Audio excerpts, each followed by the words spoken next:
GCC guys, for the people, right? See, ndauya kuno kwaMusana ndokwamuri kwamuri kuona uku kumashure kwangu kwakatsvetwa kwese. Saka ndokwamuri kuona kwese uku ndokukura kwakaita imba yedu pano patiri kuinda uko. Saka pepe makazviona kuti yaingoitwa zvokutaratara tikambovusoti ndichafamba sei, but at the end of the day ndo mafambiro ari kuita imba yedu aya. Handei toinda kwatiri kuita uku tatomirira kuti basa kana yatodaiwo so yaimba hamunozviona ine yaimba kana yadai tirimo mumazvimota zvipipipi zvakutozvitondinakidza guys. Pekutanga ndaigwadziwa but iko zvinezvi amused.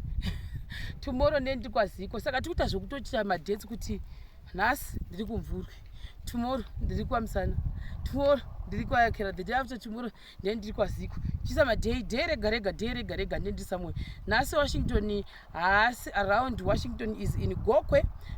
Kuona kuti kunosvika imba yacho uko kumashure suro uko ndokwairi kusvika uko. Handei toenda takadai, yakabuda zvakanaka imba yedu.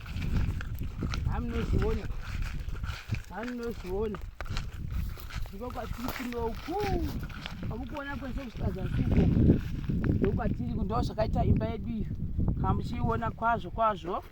Handei touya kuno kusvika uku, saka mazviona manje maikurira kaita imba yedu kunosvika zasi ukoko ndo imba yedu uko kwamuri kuona kwese uko.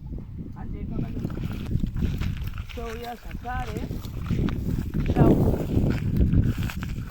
kuti tingochiona kuti next step yedu change yakamira sei. Kana imba yadaini ndonchwa manyikunzvozvo zvateta kuona izvo zvamuri kuona zvose zvimadivision ndetodosei kwavari kuita kwaziko zvakare. Saka guys, keep supporting us, takamamirira mabasa.